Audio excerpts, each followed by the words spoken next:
Welcome everybody to another episode of Fins Nation. I am your host Louis Sung, and today what we're going to be discussing is that the Miami Dolphins seem to have summoned some all-pro level help to try and shore up the linebacker core, but not as a player to be signed. No, there's actually somebody who's acting as an advisor for the Miami Dolphins linebackers, and Vic Fangio seems to have a very strong connection with him. I'll go ahead and break that down in just a moment, but before that, really quick, just want to go ahead and mention that this show is brought to you as always by our good friends over at UBreak Wheel Fix.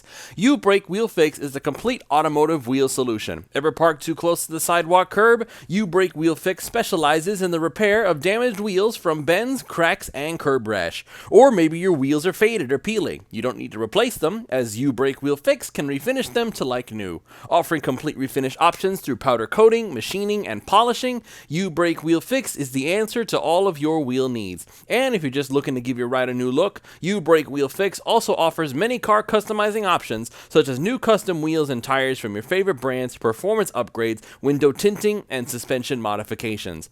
Located just south of Aventura, you can reach Mark and his staff at 305-748-0112 or online at ubreakwheelfix.com. They are really active on all social media platforms at UBreak Wheel Fix, so shoot them a DM on Instagram, Facebook, or Twitter. Yes, I'm calling it Twitter. I refuse to call it X. It's not X, it's Twitter. And get an estimate in just minutes. So don't delay and go to UBreak Wheel Fix and start customizing your ride to show off your Dolphins fandom today.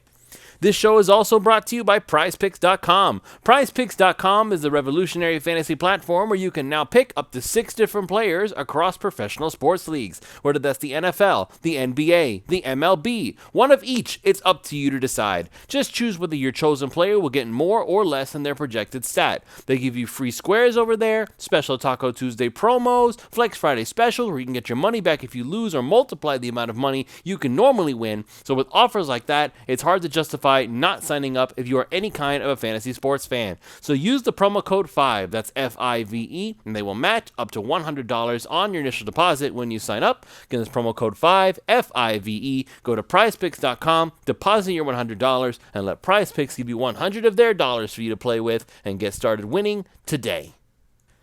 So as I said just a moment ago, the Miami Dolphins have summoned some all-pro help to try and get this linebacker core up and running to the point where Vic Fangio is satisfied with their performance. But it's not somebody that we're very familiar with. Now, I understand that Zach Thomas was present on the first day of training camp, that everybody was available to attend. He was hyping up the crowd, getting everybody excited, and during the Hall of Fame game, he will give his induction speech, and we will be all very happy as Miami Dolphins fans, as not only do we get to see Zach Thomas get added to the Hall of Fame, but we're actually going to be able to watch some football, even if it is two teams that we really could not care less about. But I digress. With all the linebackers that the Miami Dolphins have had over the years, whether it's somebody like a Zach Thomas, whether it's somebody like a Carlos Dansby, if you want to go all the way further back, you can even try the likes of John Offerdahl, for God's sakes. The Dolphins have had so many great linebackers over the years, but the person that they actually brought in is nothing to do with the Miami Dolphins other than the fact that he has a relationship with their current defensive coordinator. And that somebody that they went ahead and brought in is none other than NaVorro Bowman, formerly of the San Francisco 49ers and a future Hall of Fame candidate. Actually, as a matter of fact, he was considered one of the several candidates for the modern era NFL that could have been inducted into the Hall of Fame. Now, let's just go ahead and remind everybody what NaVorro Bowman's pedigree was, just so everybody understands why it's such a big deal that he's actually here. This is not somebody who is just another name that used to be a player and is considered a good coach. Now, granted, he is actually doing stuff. He was hired as a defensive analyst for the University of Maryland back in May of this year, so he was actually joining as a defensive analyst. He retired in 2019. He was the 2010 third-round pick of the San Francisco 49ers, spent his first 7 years of the league in San Francisco before he went to the Raiders, trying to kind of revitalize his career because he had some injury issues over the past few seasons before he ended up retiring. In his first 4 years in the league, he ended up playing in all 16 games. He missed the 2014 season with a torn ACL and MCL, and then right after that in 2015, he was right back to full form, started all 16 games. But then in 2016, he only played in 4 games, and then in 2017, he played in 15 games, but that was for 2 teams. He played 10 games for Oakland and then 5 for San Francisco. And so after that, things just didn't go well for him. He had to retire retire in 2019, and that was the end of it. But during that semi-short career, and I say semi-short because for NFL players, with all the beatings that they take, especially for linebackers, man, they were, back in those days, they were required to do pretty much everything. So for NaVorro Bowman, he had an 8-year career, and he was voted to the Pro Bowl 3 times, and he was actually named to the All-Pro roster, first team All-Pro, 4 times. 2011, 2012, 2013, and 2015, he was named to the first team All-Pro, and in 2012, 2013, 2015, he was actually a Pro Bowl player. So NaVorro Bowman definitely has a massive pedigree as far as his credibility goes. So he knows what it takes to get the job done at the linebacker position. But what is it that makes him so important, and why is he even in Miami Dolphins camp to begin with? Well, let's just go ahead and do a little recap of NaVorro Bowman's history with the San Francisco 49ers. And oh, by the way, let's take a quick look at who his defensive coordinator was during those years. You already know the answer, because the only reason I would bring it up is because you know the answer already. But just in case there are those of you who don't know the answer, I'll go ahead and spell it out for you. During the 2011, 2012, and 2013 seasons, his defensive coordinator was none other than the legendary Vic Fangio, with his offensive coordinator for the San Francisco 49ers those years being Greg Roman, but we don't care about that right now. What we're caring about is the fact that Vic Fangio was the guy in charge there. And by the way, in those years that Vic Fangio was the defensive coordinator for the 49ers with Jim Harbaugh as the head coach, in 2011 they went 13-3. They were first in the NFC West. Then in 2012, they went 11-4. They were first in the NFC West again. And then in 2013, they were 12-4. They were actually second in the NFC West. But you know what? They still did a fantastic job. They won the wild card. They won the divisional round that year. They lost the conference championship to the Seattle Seahawks. But keep in mind, these San Francisco 49ers were some of the toughest teams that you could ever face in any given moment. And NaVorro Bowman was a huge part of why those defenses were so dangerous. Vic Fangio has made a career out of taking great players and turning them into defenses that are almost unstoppable. And so now here he is in Miami Dolphins training camp. And what else would he be doing other than working with the linebackers? So just to go ahead and do some clarification here, we found out about this because NaVorro Bowman was basically wearing a bucket hat, and he was getting involved with the linebackers, actually very hands-on with the likes of Channing Tindall. David Long Jr. did a brief interview with Travis Wingfield, who works for the Miami Dolphins, and he does a fantastic job over there. And he basically talked about some of the things that he did with NaVorro Bowman while he was out there, and I'll just go ahead and briefly break it down in his own words. It was a very brief moment that he even mentioned NaVorro Bowman, but he did mention, of course, that he was there at camp, and just that he was able to learn from the experience that comes from not just Vic Fangio as the defensive coordinator, but also NaVorro Bowman as an all-pro linebacker. I've always said this, and I've said this in previous shows. In fact, I said it not too long ago when I mentioned the Cortland Finnegan, for those who remember that particular show. I have always been a big fan of having player just mentors available to help these guys in a way that just coaches can't do. Like, let's take the wide receivers for right now for just a quick moment here. Wes Welker. For many people, for many players, yeah, they grew up watching Wes Welker. Some of these players that are on the team now probably grew up watching Wes Welker with the New England Patriots. So to them, he is very much just a coach, but they still remember him as that player. They remember him doing these things on the field. So he's not aged to the point where if you really, really needed him to, he could probably go out there and run the route with you. So he can teach you in ways that other guys can't necessarily do. Vic Fangio obviously cannot go out there and demonstrate his defense to you. He can't pretend to be a linebacker and do it to the same level that other guys wouldn't be able to. NaVorro Bowman, he's 35 years old. He's not going out of the field anytime soon. That's why he retired in the first place. But he can offer a perspective, and he can even give you maybe a brief demonstration. Look, man, when you're doing this, make sure you're doing this, and I'll show you how to do it right here because I can, and I still remember how to do it, and this is why it's so important. That's the kind of thing that player coaches like NaVorro Bowman, and keep in mind, also they've been talking about this like with Bradley Chubb, who's like a second coach on the field because he knows the defense so well. These types of influences are so important. And also I'd like to point out, Alfredo Arteaga, 3 yards per carry, he's been out there being the eyes and ears for the 5 Reasons Sports Network along with Jacob Michelle. And I remember just not too long ago that I did a show and I was talking about how I did not think Channing Tindall was actually even going to make the roster. I was starting to get these terrible vibes off of him that he might be another Noah Igbenogany in the sense that he's a great athletic talent. He's raw, he's very much flexible, moldable, but I did not have that much faith that there was enough gray matter up there to understand what it was that he was looking at. But as it turns out, it looks like I might have been wrong, and I'm happily so. I am very happy that I'm looking like I'm going to be wrong about that. Vic Fangio has had a terrific influence on him, and NaVorro Bowman, like I said before, he was very hands-on with all of the things that were going on over there. He was very much being an instructor. He was working with Channing Tindall closely and all the other linebackers as well. But the fact that he chose Tindall in particular to basically take under his wing, there's a potential there now with Channing Tindall that he might be able to have a major impact in this defense if he can continue to learn and develop at the pace that he's doing. I'll give credit to Chris Greer and Marvin Allen, who they actually talked about this way back in April. And because one of the things that they talked about, and this was Marvin Allen speaking, talking about what it is that you were looking for in Channing Tindall and Eric Ezukanma when they were selected, again, a season ago, and everybody was wondering why weren't they playing, and this is what Marvin Allen said, and I quote, "Yeah, I think when we selected them, we knew the progression for both of them would be in the future. So you get guys and you want to give them a chance to sit back and learn and do some things on special teams, but knowing that their value would be much more down the line than it was immediately." So these are two draft picks that Eric Ezukanma, we kind of saw the talent early on in training camp and preseason, and then Wes Welker held them back and said, listen, you're not ready yet because I say so.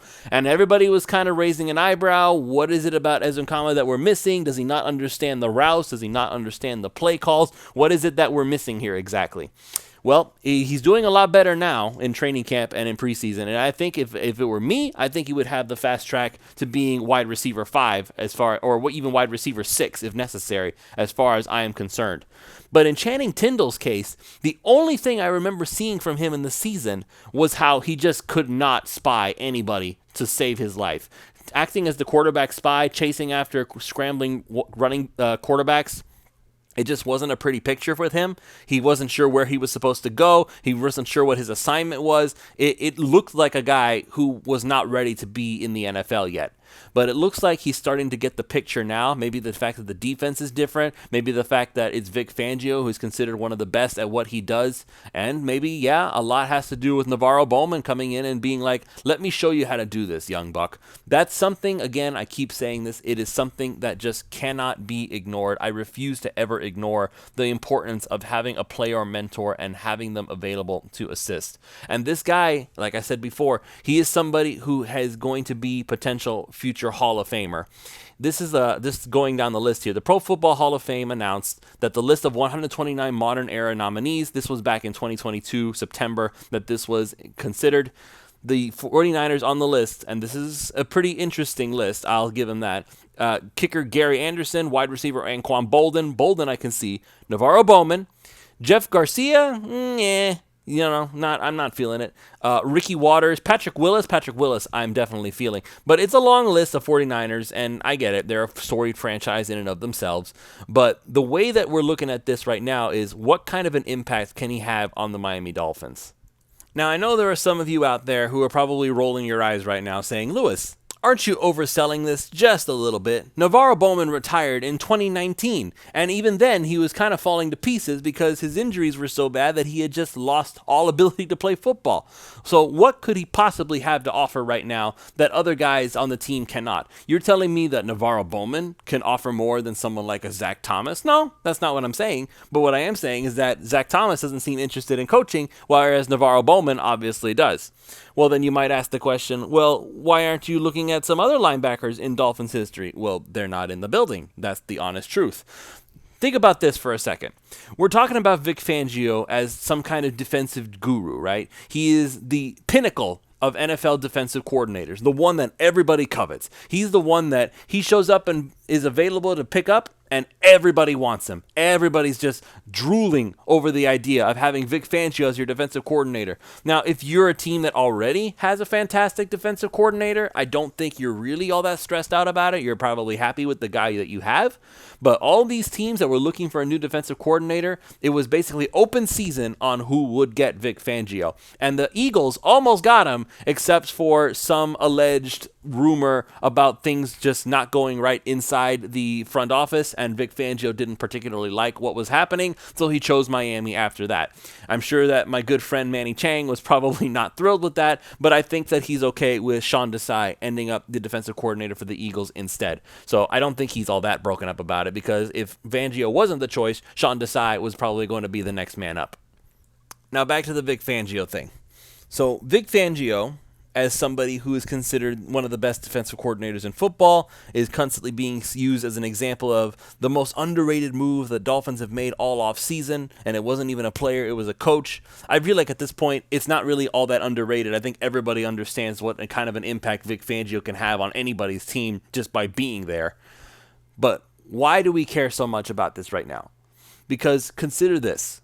If Vic Fangio, who everybody respects and everybody wants and everybody covets as their defensive coordinator, went out of his way to request that NaVorro Bowman show up and help to talk and instruct some of the younger linebackers on the team, David Long Jr. and Channing Tindall absolutely benefited from his presence, just from having his instruction. And he was not out there just standing there idly by, just observing everything and just kind of watching what was happening, just very curious, like nodding, like stroking his chin, like, yes, I see. This is very interesting. No, he was out there. He was shouting at them. He was saying, hey, man, pick up your feet, do what you got to do. He was out there being a coach.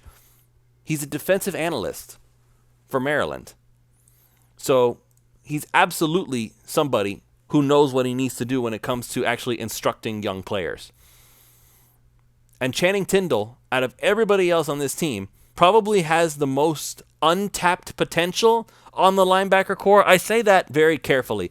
As far as who is the best linebacker on the team, obviously right now David Long Jr. is that guy. And by the way, again, like I said, it wasn't just Tindall that Bowman was helping. It was also David Long. Jerome Baker's in that group as number 2, I think. And there are other guys out there who are obviously going to benefit from NaVorro Bowman. But Channing Tindall, that kid has so much raw, untapped physical prowess that if somebody like a NaVorro Bowman can take him aside and say, let me turn you into me. Could you imagine if Channing Tindall somehow miraculously turned into the second coming of NaVorro Bowman? How much of a boon would that be for this Dolphins defense as the team chases after a Super Bowl? And by the way, once Jalen Ramsey comes back, I know this is completely unrelated to the linebackers thing, but just imagine when Jalen Ramsey comes back, if Channing Tindall manages to develop to the point where we can get somebody that good. Oh my God. Quite frankly, ladies and gentlemen, we might have the most talented defense on paper in the history of the NFL on our hands at this point. Because I've said this many times, but I feel like it keeps having to be repeated. Where is the weak spot on this team? Everybody thought that, the linebacker core, well, obviously that's the weak spot because they're not particularly top heavy and they don't have a whole lot of depth that we can really just reliably count on. David Long Jr. is good, don't get me wrong. He's better. So far, he's actually being better than we thought he was. Jerome Baker, yeah, he's all right. Jerome Baker is somebody who is not going to have to do everything all at once anymore, so he's going to be able to benefit from that as well. And you have depth guys in guys like Duke Riley. Andrew Van Ginkel is working out too. So there's if you listen to Pulse of Fins Nation a couple of nights ago, and you can still go back and watch it on the 5 Reasons Sports Network, by the way. It is available for you to watch.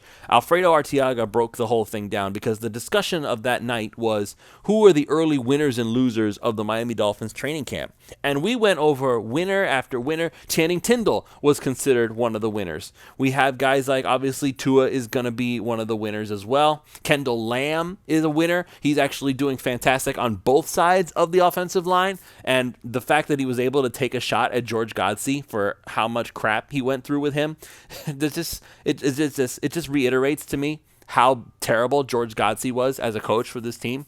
But anyway, that's a different story. Just think about where on this team is there a weak spot at this point, especially on the defense. Can you look at corner even with now that Jalen Ramsey's out? Nope, can't really do that because of all the players, even Noah Igbenogany, out of all the players, are somehow benefiting from Vic Fangio's instruction. Somehow Noah Igbenogany looks not just competent, in some instances he actually looks good. Like, I never would thought that those words would ever escape my mouth for any reason. And every time Alfredo talked about it, I just rolled my eyes and thought, there's no way. This can't be happening. Noah Igbenogany is trash. Well, apparently he's not trash anymore. So if even he can benefit from this, if even Noah Igbenogany can come out of this stronger because Vic Fangio's defense and he's just that good at instruction, I mean, I don't know where to point to this defense and say, yeah, this is where you can attack it. Where do you attack it? If Christian Wilkins and Zach Sealer stay healthy, which I have no reason to believe they won't, they have been historically fantastic as far as their durability goes.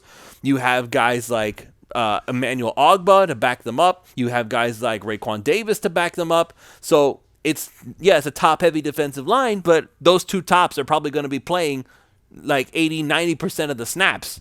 And that's perfectly okay as far as their durability, because they've shown that they can do it. And then you had the linebackers, and David Long Jr. is better than advertised, and Jerome Baker is not going to have as much responsibility put on his shoulders, which will benefit him. And now Channing Tindall's learning from NaVorro Bowman, and he's actually getting his head together. And his head is the only thing I was concerned about with him. His body is fantastic. It was his brain that I was not convinced with. And then, of course, the secondary, even with Jalen Ramsey out until November, maybe December, whenever their timeline is, because Jalen Ramsey's making it abundantly clear he wants to beat the timeline of December. So maybe he's pushing for November. I don't know. I wouldn't want to play too much with that, but he seems to want to do things his own way. And then you finally have the safety position, Javon Holland, Deshaun Elliott. Maybe I guess you could kind of point to safety and say, yeah, that's the weak spot, because besides Javon Holland, you don't have any recognizable names that you can point to. But Deshaun Elliott is going to be doing a good job, I think, so far. Brandon Jones, you obviously know what he's capable of. I just really need football to come back. Even if it's just the preseason and it's just a whole bunch of the no names coming together and just kind of fighting for the last few scraps of the 53-man roster. I just need to watch some football. I can't wait any longer. That's going to be it for this show. Thank you all so much for listening. Once again, if you haven't already done so, check out You Break Wheel Fix if you need to get your wheels fixed or you need to get your tires fixed up. Or anything else along those lines. They do suspension modifications. They do window tinting. They do all sorts of stuff for you. Reach out to 305-748-0112 to find Mark and his staff. They're just south of Aventura. All you got to do is go reach out to them and get a quote. And of course, PrizePicks.com. Use the promo code 5. That's FIVE, and they will match up to $100 on your deposit when you sign up. And it's up to $100 that you can get that match, so you don't even have to touch your money until you're finished with the PrizePicks money that they give you. That's going to be it. We will see you all tomorrow for one more episode of Fins Nation.